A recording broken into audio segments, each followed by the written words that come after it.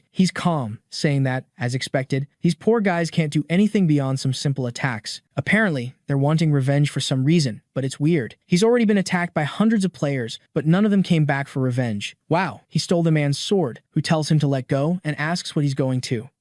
That's what he's going to do. Slashed and dead. Okay, I thought he had cut the neck, but it was just a cut on the shoulder. And with that, Ryuki says he's going to show the man now why no one tries to get revenge. Wow, did he use delete on the man? The kid is ruthless, deleting everyone from the game. The bald guy watching from a distance says they better leave before they get deleted, while Yugon praises our boy, saying, "You're really ruthless." Suddenly, however, he receives a call from a 5555, congratulating him for clearing the 15th floor and saying he has a proposal and wants to discuss something with him. He wants to share some information with the kid, but it can't be in the labyrinth. It's for him to go to a tavern in the entertainment district. In the next chapter, we're with Akatsuki saying, "Trap." That's what everyone would think. It's very suspicious that he decided the meeting place unilaterally and it's just one person. Besides, it's this person. It's hard to know what he's thinking. Yugon says the days when Gabriel was considered a great manipulator are in the past. No one would fall for such an obvious trap, but the boss isn't the smartest either. And obviously, Ryuki is eager to go to the meeting. Akatsuki explains that it's a well-known place in the underworld, famous for its extreme security, and usually only used for negotiations by high-ranking individuals. She hands him glasses, saying that since it's a famous place, it's unlikely anything crazy will happen, but it was good because it would help him customize his outfit, maybe a disguise. At least Ryuki understood that what Akatsuki is trying to say is that it's worth the risk. And with that, the friend also reveals that after investigation, he got some information from the Yggdrasil General Hospital, a place that, in theory, is famous for charities and donations and is sponsored by LUCKIEST software. This is how this company makes everyone think they're good, since they associate the company with this charity place. Being a medical institute, a trade one, he thought it had something to do with organ trafficking or something related to drugs. However, the more he researches, the more suspicious things appear. He then tells our protagonist that it's time to show him. It's good for him to prepare before looking at everything because even he, who has lived in the shadows for so long, was shocked to see this. The protagonist's mother's death, in fact, wasn't a disease. He then says, at the Holy Yggdrasil Hospital, that's where his mother was placed, and he tells our boy to click on it and find out what happened. Obviously, it wasn't a good thing. The protagonist wants to kill everyone. The scene, however, shifts to a room with an old man entering and the blonde wanting to know how this filthy unknown left him waiting for 8 minutes. The old man is the protagonist, and the blonde says, "You've gotten quite brave since the last time we saw each other, Ryuki." And with that, the protagonist takes off his glasses and says he's going straight to the point. He wants to know about the human experiments conducted at that hospital. The blonde responds, "Apparently, you've already found out. It seems you have a pretty competent ally, but unfortunately, that was a while ago. Now that you've realized, it's too late. Your mother was also part of the experiments." In a split second, the protagonist is grabbing him by the neck, shouting, "Gabriel," but he responds, "You idiot. You didn't come here to fight me, because the real mastermind behind all this is someone else. People so powerful, they can make my Lindsay Guild disappear at any moment." The protagonist imagines it must be LUCKIEST software, but he wants to know, why are they doing this and wanting to control the world this way? To which Gabriel explains that the goal of these men was conversion. It wasn't something as simple as connecting a labyrinth avatar through connectors. The heads of LUCKIEST software wanted something much more advanced. It was when a certain item from Yggdrasil appeared in front of them. Even though the item's information was from the labyrinth, it could manifest in reality when converted. That's why they started trying to study the reverse of it. What if human bodies could be converted to the labyrinth? And that's how these investigations began. Ryuki wants to know, why are you telling me this? Besides, if other people find out, LUCKIEST software would be destroyed along with Linza. To which Gabriel explains that he really underestimates the power of authority. The CEO of Latia is platinum rank. Any kind of accusation from an unknown person won't do anything to his reputation. Besides, the bad luck the protagonist has been having is all because of this same authority. It would have been much better if the kid had given up and stayed quiet, instead of chasing after information about his mother. None of this would have happened if he hadn't tried to make money and study what was happening. He reveals, remember at the beginning when the protagonist was making money and studying and that's why he was fired? The man says that's why he was made unknown. He lost his position and was expelled from society. And Gabriel also says that, unfortunately, the people who went through these experiments, even in theory, were converted correctly. but basically, they turned into numerals, and their physical bodies became something that couldn't even be considered human. Most of the bugs in the ghost world are also a side effect of this, and these converted people sometimes became residents of the labyrinth. If they were unlucky, maybe even turned into monsters that would be hunted. I think the protagonist realizes that, theoretically, he might have even hunted his own mother. And obviously, he's saying the man is a bastard, but Gabriel is lying. The man he explained and will say again, he's just a low-rank man who doesn't represent much. If Ryuki really wants true revenge, he won't be able to kill him, because he's there to make an offer. The protagonist isn't very interested, asking if he really thinks he's going to believe something like that. He already knows that Gabriel's group is on the 47th floor of the tower. What are they planning? Gabriel responds that he'll find out tomorrow if he logs into the game in the morning. The protagonist replies that he better not think he's going to obey everything he says. He assures that both LUCKIEST software and the Linza Guild will disappear. Gabriel just says he's looking forward to it and responds that they'll talk tomorrow before leaving. The scene shifts to a dungeon in the Minotaur's room with someone saying they can't believe he placed an error 666 here and it was defeated so easily. It's Asiya from the beginning. The person behind tells her not to worry, that in the end, it will be them from the HS Guild who will have the last laugh. They will be the masters of the skies. It's the blonde guy. What a sly one. Wait, I'm confused. Is he the owner of Guild 1 and also from Guild 2? Now I don't know if he's playing in the fourth dimension and fooling everyone, or if everyone is against the protagonist. But here we are. The next day, as the protagonist mentioned, theoretically, according to Gabriel, something is going to happen in the morning. However, Yugan comments that he finds it funny that the protagonist is following anything Gabriel said. Ryuki thinks he wanted to use this person, but in the end, he's following his plans. However, before he could do anything, someone shouts, calling for the protagonist and comes attacking with an axe, forcing the protagonist to defend himself. The fool shouts, saying they finally met. The protagonist recognizes her as Bisque and delivers an attack, sending her flying. She's confused, saying, "You know me? It's an honor for me to know that even the famous player knows who I am." The boy says, "Of course, I know who the future of Linza is. After all, I have to know the names of all the people I want to destroy." Bisque prepares, saying he's more confident than she expected. She advances again, delivering a sequence, but the protagonist goes on the defense. However, he's really being pressured. She delivers an X attack to his chest, but he calls for an SR shield. Yet, he feels something strange, and suddenly the axe is coming at his neck and back. Our boy gets angry and activates the demon god's blessing. Wow, he came with a punch to the face and buried the girl in the ground. Even the protagonist is shocked, saying that this agility was extremely different from anything he's experienced so far. He's staring at the poor girl, thinking that if Gabriel thought one person would kill him, it's really disappointing. Bisque, however, gets up, telling him to shut up and stop talking nonsense. He should save that act for when he's actually won. He says fine, then she should come at him with everything she's got. Obviously, there was something more. The moment he advances, suddenly the game starts glitching. The poor guy is all digitalized, saying that those Linza bastards are really getting in the way. Then, he receives a message from someone telling him to log out immediately, that someone was trying to destroy the labyrinth system. He's confused about what happened, and even Bisque is puzzled, telling him to explain. He realizes it had nothing to do with her. Suddenly, an announcement is made to all players. A critical bug had occurred in the ghost world, and all connected players should log out immediately.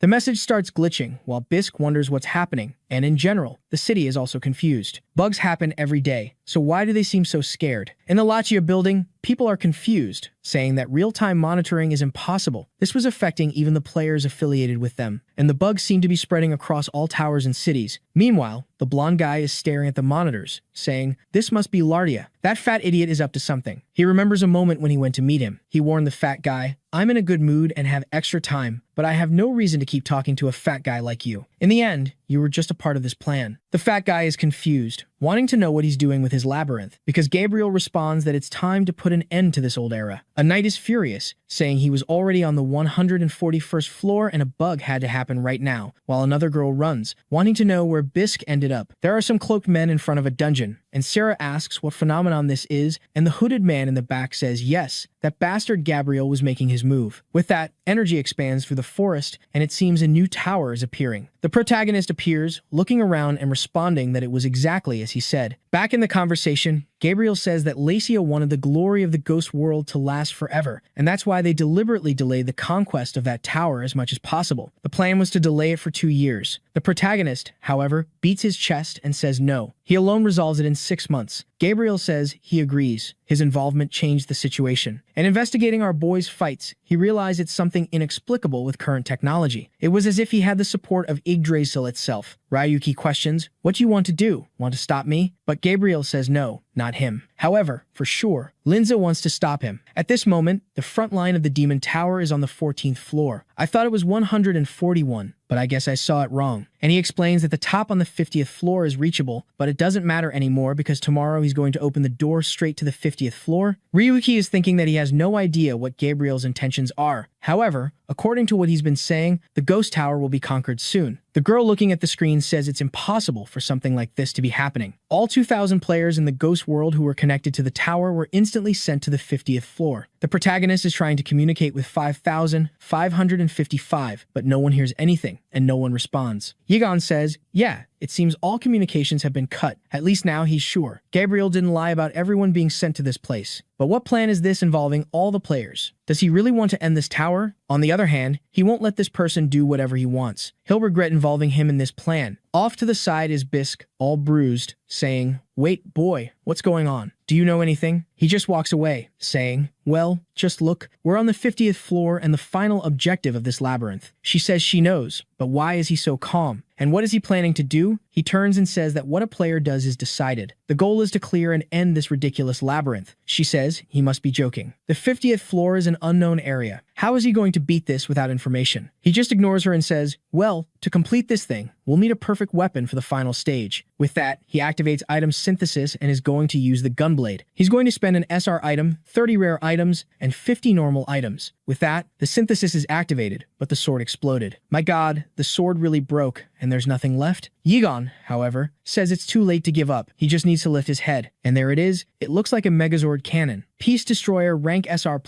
a weapon made to hunt large ghost beasts. It allowed charging energy to also serve as a cannon. While he's celebrating, Bisk is confused. She knows this is the weapon Gabriel and some guild members used before. The shape is different, but she's sure it's the same. She then asks if he's really planning to clear the 50th floor. He says, of course, he is. Now that he's prepared, they should start this now. Strangely, suddenly, it's like they're partners now. She's excited, saying she can't believe she's going to clear the top floor with him. He, however, says, calm down. Why are you on my side? And she asks, are we going to clear this together? The protagonist, however, responds, why would I take someone? It won't be any fun if I get help. And she's confused. But wait, you're planning to clear the 50 alone. The protagonist just walks away while she's cursing, saying he's lost his mind. He has no idea how much harder the 50 is compared to the 15th and 14th floors he was on before, but he just jumps, completely ignoring her, and leaves. In another part of the island, there's a ninja man, Bion, who was noticing that the 50th floor was much tighter than the others. He's not sure without getting closer, but the structure of the place seems simple. The pillar of light that could be seen from afar was surrounded by 4 other terrains. To the east, there were burning jewels. To the west, there was a waterfall. To the south, the wings of a tornado. And to the north, the mountain of thunder. And he explains that he failed to approach the pillar of light directly. It seemed to be blocked by some kind of invisible barrier. The man with the swords says he understands. They will have to meet certain conditions. And Bion said, of course. Probably, such conditions are related to these scattered terrains. The man says, fine, it's time for them to head to this mountain and start clearing the floor. The scene shifts to a girl from the Jinza Guild, this noir, running and everyone calling for her. Someone comments, you said we would be able to clear those 4 locations, but if we're only heading towards the waterfall, what's going to happen to the other places? She responds, I know there are other people who came to the 50th floor, and obviously, they will also want to clear the other areas, especially Bisk and explosive sword users. Apparently, she was uninformed because she has no idea why this bug happened, if it was on purpose or what the intention is. And also, if Ryuki is behind all this. Back to our boy, while Bisk continues following him from behind. She asks where he's going. There's a bunch of crystals on fire. Clearly, the path should be over there. He, however, responds that this strategy is normal, but this isn't a normal map. She tells the idiot to stop making things up. She's sure he has some involvement with this. The boy stops and tells the idiot to shut up, asking if she really thinks he's going to cooperate with the Linza Guild. With that, he tells her to disappear and runs off again. Bisk, however, thinks this whole situation is part of his plan, and she's the only person who can stop him. And she comes for the attack, saying she doesn't know what's happening, but she won't give him the chance to clear this place. Excalibur comes at his head, but the protagonist barely turns and defends the attack. One moment she's helping, the next she's trying to kill. It's just irritating. Suddenly, her foot starts sinking into the ground because of a bug. Wow, it formed a crater. Apparently, she fell into a hole and can't even get out. I'm lost here too. She seems to think this was the perfect chance to conquer the demon tower. I get it, she lost the perfect chance, and she questions if this bunch of errors and this whole thing was the ghost world just from the inside. She's getting demotivated, saying this is weird, and she can't believe she dedicated her whole life to something like this. A flashback comes in the next chapter. She's a child staring, saying, "Men are so cool. I'm here poor and worn out." Some men from afar say, "That skinny girl thinking she's going to be able to use an axe like that." The friend next to him, however, tells him to be careful. This child has been hunting non-stop for 17 hours straight. They've even given her a nickname of Crazy Dog. Where I come from, dog means something else. The men comment that one day maybe she'll reach the ghost world, but she thinks that's ridiculous. Her goal was far beyond that. She wanted to conquer the demon tower before anyone else. But now she screams desperately, and when she opens her eyes, she's in front of our boy. Can't abandon the girls. Men are difficult. He went there and rescued the idiot with a rope. She's confused, asking, "Why did you save me?" He says he's sure that if he hadn't pulled her out of there, she would have died. He doesn't care what happens to the Linza players, but the idea of also letting someone die for no reason makes him feel bad. Friend, in this case, she tried to kill you. I think you had a reason to let her die, but okay. It's difficult indeed. He comments that it's ridiculous to die in this trash game, and she humiliates him, saying this game here is amazing. He makes a ball and says it's time for her to accept the truth, the real nature of how this labyrinth works. The item seems to hit a wall and disappear. She asks why there's nothing, and he tells her to look closely. With that, the two observe some fake holograms, and the protagonist asks if she, a player at this level, doesn't understand what this means. Scared, she says it's impossible for something like this. The labyrinth and the ghost country are above anything else ever created this century. The protagonist, however, picks up a bunch of stones and says she really won't accept it. With that, he's holding a bunch of stones that create a lot of electronic mess, and he explains that this final stage of the demon tower was nothing more than a discarded land. This was a project that was never finished. I get it. So the game, in fact, that she's been dedicating herself to in the ghost world, never even had a solution. That's why this place is so poorly made. She puts her hand, but at the moment it turns into a skeleton and pulls it back. Confused and scared, she asks if he always knew this. He says, of course not, he just found out. But considering how full of bugs this game has always been, it wasn't even a surprise. The problem now is whether it's possible to finish this game considering how incomplete it is. The protagonist leaves, leaving her in the middle of the bugs. While Yugon comments that less than 40% of the terrain work correctly, it's very likely that a lot of things related to the map's solution haven't even been created. This is a spoiler of what happens if we could access GTA 6 today. The protagonist is staring, saying he has the feeling it's around there. Yigon, however, wants to know why he came to these scary mountains. Not to mention he's on the edge of a cliff. The map may be incomplete, but he'll get hurt just the same. He, however, says he's in the perfect place. The goal is to jump from there. Yigon is about to say something, but too late, the protagonist jumps. What is this? Activated a portal and fell to the ground. The crazy guy is all confident. Seems like he knew this was going to happen. I don't know how. The problem now is that the terrain was strange, and the path seemed to lead up there. But how is he going to climb this? He starts walking through the terrain of the flaming jewels while Yugon is asking if he's okay. In theory, extreme heat and burns are the worst kind of pain men can endure. The protagonist, however, is noticing that this flame was weird. Yugon realizes that, in fact, they were just visualization information. Apparently, it wasn't real fire. With that, it becomes much easier to climb, and he jumps from stone to stone. Upon reaching the top, he says now it's just about dealing with the boss, but in front of him, the monster is lying on the ground, and there's a bunch of people fighting. Everyone wants to know what the damn Ryuki is doing, and the protagonist notes that it was a battle zone. Everyone wants to kill him, but he responds that he doesn't have time to deal with everyone. While an explosion is happening far away, Asia's team comments that indeed the 50th floor wasn't finished. It seems Gabriel wants to use this as an opportunity to end Lazia, and he used everything he has to create something like this. Asia says that this idiot has been taking advantage of everyone in a disgusting way. But what are they going to do? The hooded one responds, I also have no interest in cooperating with them. But letting everything go according to the plans they set up would also be tedious. If things go as he planned, the labyrinth will collapse, and soon after, Gaze will create a new era. I get it, but Gaze is Asia's guild, which is the rank 2 guild. Eventually, all the pieces fit together. And back with the protagonist, he's saying that fighting monsters takes a lot of time, but having to deal with this bunch of people made him spend much more than he expected. They should stop irritating after realizing the power difference. The man in the green armor, however, responds that now that it's come to this situation, he'll be forced to use that. Suddenly, everyone is agonizing with blood coming out of their chests. Everyone is drawing a black dagger, and the protagonist remembers that this was the one gaze used. With that, everyone starts transforming, and everyone looks like minotaurs, with wings, some horned, some jackal. Remembering Ase, the protagonist knows very well how this is done, and says that for having the courage to use this item in front of them, he'll have to make everyone regret it. The monster lets out the first roar and sends a bunch of claws to the protagonist's back, who, on the other hand, farms in the area. But at the same moment, the werewolf with a crocodile mouth is coming to bite his back, but he manages to turn and defend in time. Explosions are happening everywhere, the man holding the weapon being thrown away, the protagonist too, each one firing, trying to understand what's happening. The weapons seem to be starting to fail and couldn't shoot anymore. With that, one of the monsters is coming while the protagonist tells Wygon to explain, who says that his Peace Destroyer was hit by a bug, and unfortunately, long-range attacks seem to be sealed. And the biggest problem is that it seems the more he uses it, the more the bug will infiltrate his body. The problem for the protagonist is that he's surrounded by people in front, and Wygon comments that the only way to restore the weapon's data would be to log out. However, with the 50th floor being so unstable, there's a high chance he won't be able to return there again. So, what is the boy going to do? The protagonist says whatever. In the end, he manages to solve the issue by cutting everyone off and starting over. The explosion continues, with some bodies turning into ghosts and disappearing, and it seems like everyone is finally being logged out. It looks like he really did resolve everything. The only problem is that he's genuinely affected by a bug. He tells Akatsuki that he's going to send him the bug data for analysis, explaining that it's going to be extremely complicated. He'll have to create a debug just to access this bug and start understanding the GS data. Ryuki asks him to try to do it as quickly as possible because more scorpions are appearing in front of him. However, the protagonist is discouraged. Once again, the monsters appearing are like a level 1 scorpion, the red scorpion. The level 50 scorpion is the same, just with a level 50 purple color. Let the protagonist play New World to see if it's the same thing. The level 5 monsters are the same as the level 80 monsters, only the color changes too. The scene then shifts to a waterfall, with Noor jumping from rock to rock. She was almost at the top when she suddenly felt something strange coming and activated the sacred rope to latch onto another rock and pull herself up. She warns the team that this path isn't working, and one of them responds that yes, there's some barrier blocking the way from there on. Moreover, the rest of the teams investigating this region aren't responding. They ask what they're going to do, and Noor realizes that no matter which way they go, they can't move forward. She has encountered countless bugs trying to finish the tower, but this seems to be the worst of all, because there's no solution. Perhaps this entire region is incomplete. She's staring at the black dagger, contemplating doing something reckless. The scene, however, returns to the lightning mountain, with everyone being struck by lightning. Bayan warns the leader, half of us are already dead. These lightning strikes are killing everyone. The leader says they have no choice. Everyone will have to use the dagger and already plunges it into his chest. Someone hesitates, saying it was given by gaze, so it was dangerous. However, the leader says it doesn't matter. Even if necessary, they will win using the enemy's technology. The leader is almost in ecstasy, saying that the power is growing inside him. This sensation was wonderful. Bayan is confused by the captain, who is now in the same state, but with a purple aura and a red eye. Meanwhile, Asia can feel that the daggers and seeds they planted long ago are sprouting. She tells Cynthia that just a little longer. The show was about to begin. Meanwhile, the colorful monster is being torn apart. Bats, minotaurs, all being cut, exploded, and the protagonist is taking them all down. Wow, but he's full of bugs too. My god, soon the entire screen will be censored. But now, he's face to face with the top of the mountain with the burning jewel. That crystal was the core of the entire mountain, and, in theory, it was the key to reaching the central area. The problem was that everything was incomplete. This jewel should be inside that puppet, which is the system controlling the mountain. He's surrounded by monsters on all sides, and Wygon warns that the bug infiltration has already exceeded 50%. If he continues at this pace, recovering 100% will become completely impossible. Just then, a message arrives from Akatsuki saying that the analysis is complete. It seems that GS was using fragments from other labyrinths to create bugs. This is because, by colliding data from separate places, you intentionally create damage. The protagonist says he doesn't care about the explanation, he wants to know the solution to eliminate the bug. Akatsuki says, incredible. Well, it will take a little longer for me to fix the bug, at least 6 hours. The protagonist is about to take another hit from the Minotaur, while Yugon says the recommendation is to leave now. At this rate, he will never recover. It's almost hitting his head, but he manages to move forward, while reminding himself that there are 3 ways to destroy a labyrinth. That's what Akatsuki explained. The first was to destroy all the resources allocated to the labyrinth. The second was to have fewer players than the minimum required for the labyrinth to remain active. And the third was to create a critical problem that made maintenance impossible. The problem is that for the Ghost World to run out of resources, it will take a few years. The second was quite complex. The Ghost World has a ton of players, so it's unlikely they'll have fewer than necessary. In other words, the third option was the only way. And Akatsuki warns that this plan is based on the trust he has in our guy. And the third method, exactly, was the reason he had come so far. He was about to conquer everything possible. In the next chapter, everyone is on the ground, exhausted, saying that damn Ryuki is a bastard. People are disappearing, thunder is striking, a bunch of bugs. Even I don't understand what's happening anymore. Imagine the player. Someone observes, saying that everything is starting to be destroyed. The order of Latia and Linza was beginning to disappear. Asia says that this, however, is just the beginning to restore the light of this world. One of the hooded figures says that the bug erosion is at 47%, just 3% more to reach the target value. When that happens, the demon god will finally return to them from gaze. It's no exaggeration to say they would be taking the ghost world for themselves. At that moment, the guildmaster Gaze appears, a blonde named Seven, who thanks Asia for everything she did, saying it's thanks to her that they managed to create this bug. She, however, responds that, strictly speaking, this bug isn't her doing, since they created it. He, however, replies that it was she who managed to create it and take down John Doe. The bug is already at 49%, while she remembers that this John Doe was the best player she ever encountered. But, unfortunately, he was necessary. He must have been sacrificed so they could create the technique to manipulate the labyrinth data. This was bug control. And now she doesn't regret anything. It's too late to feel any remorse. There's nothing more she can do. She doesn't know what Gabriel is thinking, but he will regret his decisions. In the end, it will be them who will win this. Finally, the bug reaches 50%, and bugs are happening everywhere. It's the only thing happening. But apparently, an earthquake has also started, and people realize that the controllability has been removed. They can't control the bug. She wonders if John Doe betrayed them or if they studied something strange. In fact, what's happening is that the territory of the burning jewels is being destroyed and collapsing. At the moment, Seven comments that these particles in the air, don't they seem like that same ability that took down Linfall before? They tell Seven to look up, and wow, isn't that the protagonist's giant sword up there? It's not the protagonist's sword. No, I'm crazy. Actually, it's the demon tower that's entirely collapsing. And AC asks if it's really him again. The idiot who, after doing that to Linfell, was once again there to ruin her plans. She yells, calling him an idiot, cursing the protagonist, saying she'll never forgive him.